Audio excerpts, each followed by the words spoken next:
What is happening, Edged Mindset here? Got another video for you. We're taking a closer look at the Demko Shark Cub as I just stabbed myself in the hand with this knife here. So I've had this for a little while. I have carried it around, opened some packages, I've used it, things like that, and I want to talk about it. Now first, let me caveat a couple things with this knife. First, I'm a Demko fanboy. I always have been. Clear back in the day, really Andrew Demko, who was an employee of Cold Steel and was the primary designer of Cold Steel, invented the triad lock and all that stuff.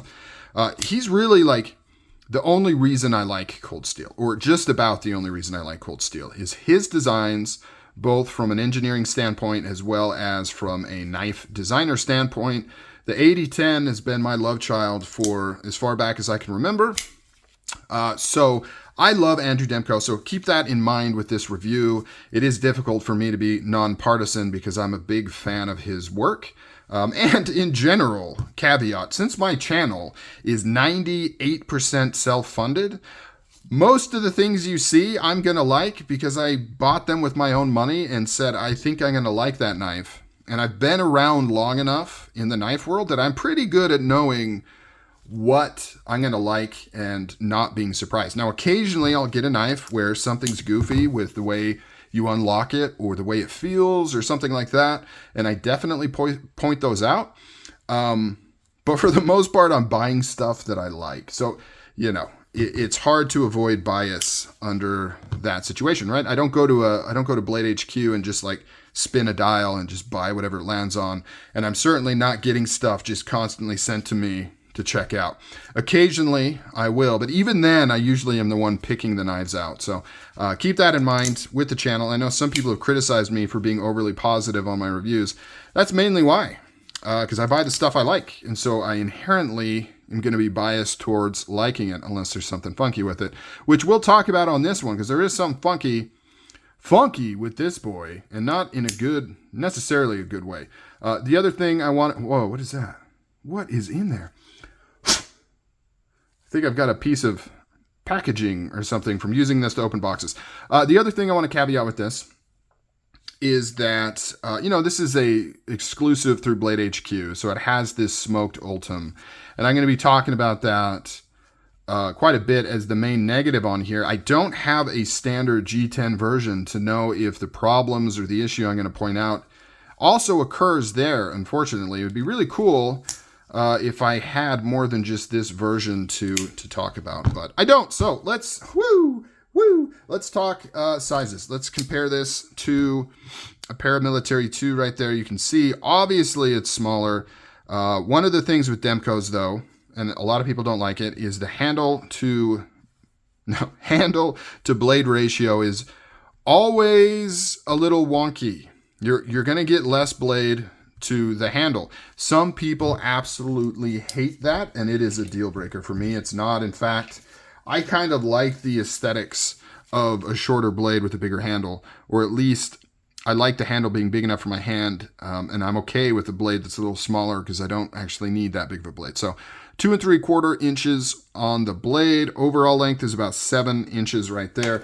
Where this knife really kind of shines and where it's different than the 20.5, it is a little smaller in overall size than the 20.5. So it is a little more compact. Not a lot though. Not a lot, just a little bit. But the biggest difference between this and the 20.5, and I wish I had a 20.5, is how thin it is.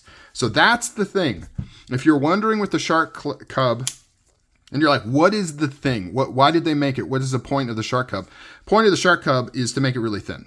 So that's the thing, right? It's super carryable, very narrow, fits in your pocket, disappears in your pocket, very, very thin. It's not so much itty bitty, right? This isn't like a little teeny tiny, I'm wondering if I have my little baby knife. No, I think it's somewhere else, but it's not that it's like a little teeny knife. It's just very thin and carryable. This particular version is in 20 CV steel. It's got a clip point. It's got studs. One of the reasons I bought this is because it was studs only. I didn't want the opening hole. I don't really care for it. Fingers are too big and fat to fit in there anyways. Insert joke here. Came razor sharp. I think I mentioned that this one's in 3V, made in Taiwan, right? So this is their overseas produced knife. However, Demko does not produce anything in China. Everything is done in Italy or Taiwan or the USA as far as I know. Nice steel pocket clip, good retention. Couple different versions on here with the Ultem scales that they offered. This is the textured version that has this kind of diamond texturing that Demko's known for. They also had smooth finish. I kind of wish I would have went with the smooth finish, but this does add a little bit of grip to it with the diamond texturing on here. They also had standard Ultem. So this is the smoked Ultem. You can see it's got kind of like a translucent brown look to it. They also had the urine colored scales as well. Yeah, so very capable blade, 2 3/4, nice and thin, quite slicey. I mean, this isn't geared towards ultimate sliceability, but it is quite slicey, fairly thin behind the edge. Does get a little thick towards the tip there, just due to how this distal taper is working. Gives you a nice robust tip to do any sort of mild, like digging out of things. If you're trying to remove something from wood or maybe burrow a little hole, you've got a nice robust tip to do that. Without worrying about breaking it unless you do something really, really crazy. Demko also is very good with their heat treats.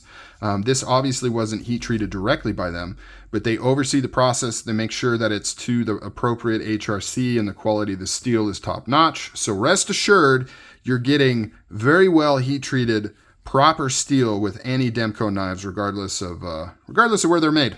Let's check some flex.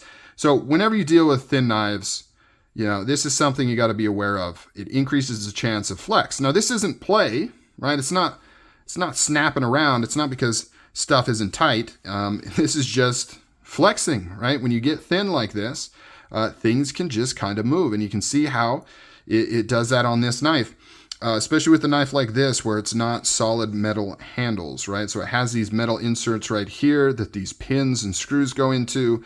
And then it has this free floating shark lock on the back here. So all of this stuff is kind of moving just a little bit. I don't think I can actually flex the handle itself. It kind of feels like it maybe a tad, but it doesn't look like I can see it. So that is one of the biggest drawbacks to this particular version though, is you can see how this Ultem kind of flexes. I would think that the G10 would hold up better. However, I find it hard to believe that even the G10 would not flex at all. But you can see how quite a bit, you know, and this isn't like cranking on it. I don't want to crack it, don't want to break it, but just a little bit of squeezing and it kind of closes in there. Now, is that going to cause a problem for using the knife? I don't think so, especially, right, a knife this thin and small. I don't think anybody's picking something like this because they think it's the most hard user you can possibly get. But some people have a major issue with anything like this. And just due to the nature of the construction, how it's not solid steel liners, it is something to consider. Like I said, I would imagine the G10's a little more favorable for that, but something to be aware of. Reversible pocket clip, left and right. And with this Shark Lock, it is by its nature ambidextrous. So one of the cool things about this, three coolest things about the Shark Lock is that it's set up to be ambidextrous. Studs on both sides, right there in the middle. Doesn't matter if you're left or right. Just switch this pocket clip around. You're good to go. 2, very easy to use. Very fidgety if you're into that. But even if you're not into it, just very easy to use. Your fingers are not in the way of the blade when you close it, which is especially good for giving it to people that aren't familiar with knives. Like, we're so used to frame locks and things like that, that it's second nature to unlock it. But for somebody that's not that familiar with knives, they really struggle with it. And I've seen people almost cut themselves so many times trying to unlock a knife. And they're also just very timid and afraid to like be down here and having the blade coming down.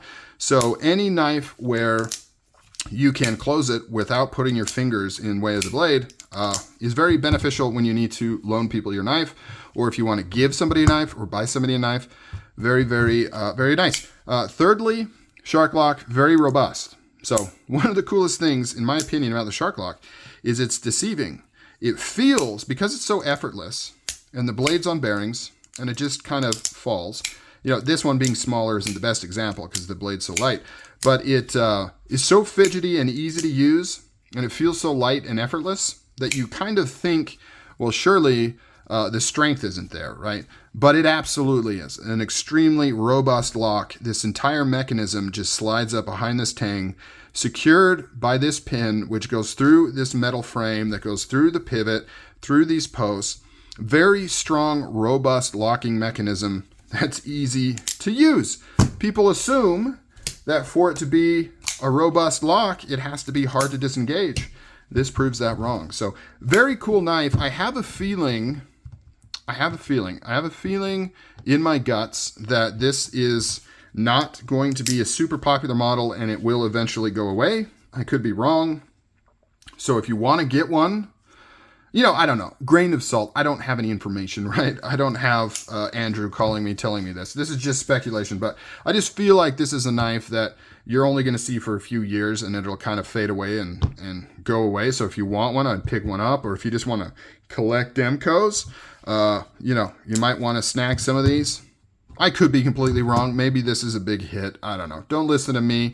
That's just the feeling I get. So very cool knife, very thin. I don't think I would ever want to necessarily get another one. The Ultem's cool. I like the smoky color.